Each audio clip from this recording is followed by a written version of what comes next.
Hey, Rach. I nearly called you Rue then because that's my nickname for you. But Rachel, hello, my love. How are you?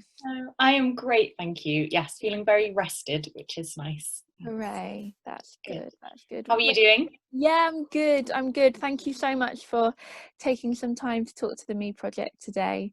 And we're looking at this topic of ordinary wisdom and self-esteem. So, Rach, what does having value and self-worth look like to you? Well, if I think of examples of how I behave when I have self-worth in comparison to not self-worth, one of things I think of is not comparing myself with others. I find that's often a really good indicator that my Yeah. self-esteem levels are high. And then another is having confidence to do the things that I love to do. And that might sometimes be things that I'm good at, but Mm. sometimes it might be things I'm not naturally good at. Mm. But it's confidence to do it and give it a go. So yeah, I would say they're the two main indicators for me. Yeah, I loved how you mentioned almost a kind of a measure of how you're doing in yourself, and that idea that actually self-esteem is fluctuating. Would you say that there are, good days and bad days almost for everyone? Yeah, absolutely. I definitely have some days where I'm feeling a bit pants and, feel a bit, have all questions and yeah, questions about, can I really do this? Am I really good enough to do this? Questions even sometimes about like, those negative thoughts can definitely get in. So yeah, but I also find rest is quite helpful to.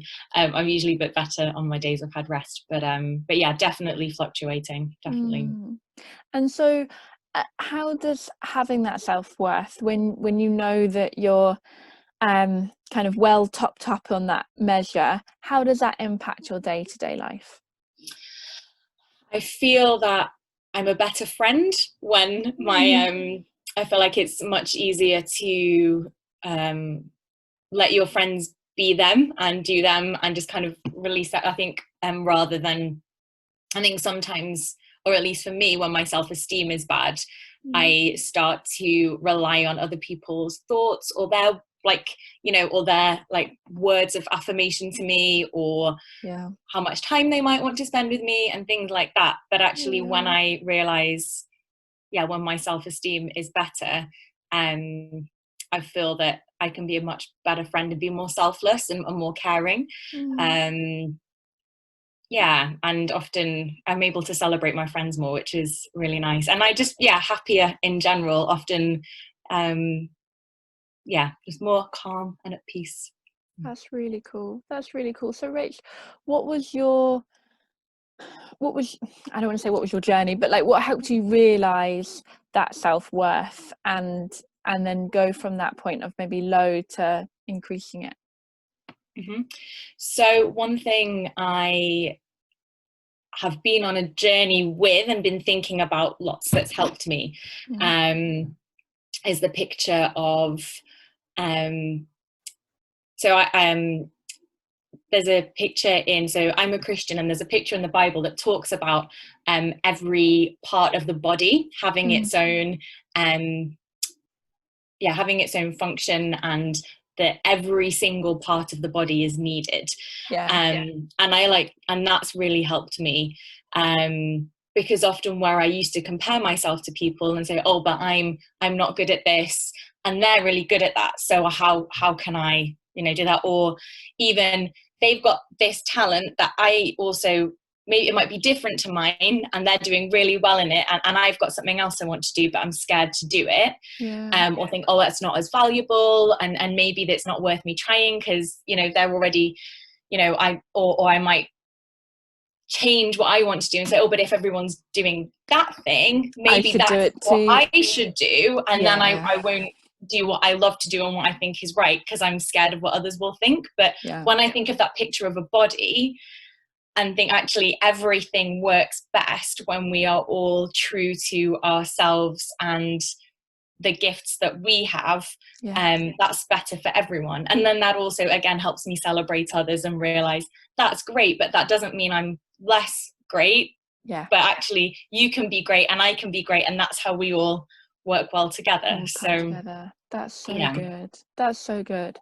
And so for people who maybe don't know where, like, where they fit in the puzzle picture, as it were, what would be your tips to them? What would be your advice? It's funny you ask that, because I used to share a little short story with you. I had a new housemate a couple of years ago, and when I moved in, she wrote me this little quiz, and was like a way to get to know me. And she was like, "Oh, what you know, what kind of clothes do you like, and what kind of food do you like, and you know." And just all these little questions, and I answered it, and I realized I didn't know what I liked. Yeah. Yeah. And she looked at the answers and she said, "Really? Are you sure? I'm not sure I picked that up from you." And I realized I hadn't I'd it made me realize how I had been wanting to please others with how I was, rather than just letting me be me and that being good. Um, so I've actually forgotten your original question. No, Sorry. that's okay. What are your top tips for people who don't know where their fit is, or that kind of So thing? kind of, yeah, what I then did is, while I started to think back at things that I used to enjoy that I stopped doing. So dancing was one thing, so I started going back to dance classes a bit. But also I just, yeah, I guess I would say start out with things you enjoy. And if you're Yeah. not sure, just try lots of things. Yeah. If you're not sure what your strengths are, just give your all to, whatever you have. Don't measure, how good it is by kind of the success or the outcome, but think, what makes you come alive, what do you Mm. enjoy, Mm. kind of go from there. I've got some friends that are amazing singers, and that's just how they come alive, but for me it's dance. And I can sing and I love to sing, but I'm never going to be a singer. Yeah, and I think, yeah, so I would just say try lots of different things. And yeah, maybe even try some, I'm not, some people do have the same gifts. So if you see your friend doing well in something and it's something you'd like to try, have a go. But if it's not Yeah. for you, put it down. And yeah, and talk about it with friends as well. I've had friends who have Yeah. been really helpful at helping me find my strengths as well. So That's really cool. So finding your passion, your desire, is just about trying different things and then talking to other people, because sometimes if they're really healthy relationships and helpful, so people that are speaking positively to you, they often can sometimes see skills and talents that maybe we individually haven't recognized, and so they're like, "Yeah, you're an amazing cook," and you're going, "Really? I am? I mean, I bake a little bit." And they're like, "No, that's incredible." So that can be really helpful too. yeah, absolutely. And yeah, 100%. And I would just also say equally, if someone else doesn't recognize it and Yeah. isn't interested in it, but you enjoy it, you do it anyway. Like, Yeah. and sometimes it's just different people value different things, and that might just be those in particular. And, but you, yeah, don't be afraid to do what you're good at, even if other people don't recognize it. Because Yeah. I mean, things like, I remember when I was younger, playing instruments, all my friends would play instruments and I never did, and I still don't know how to play one.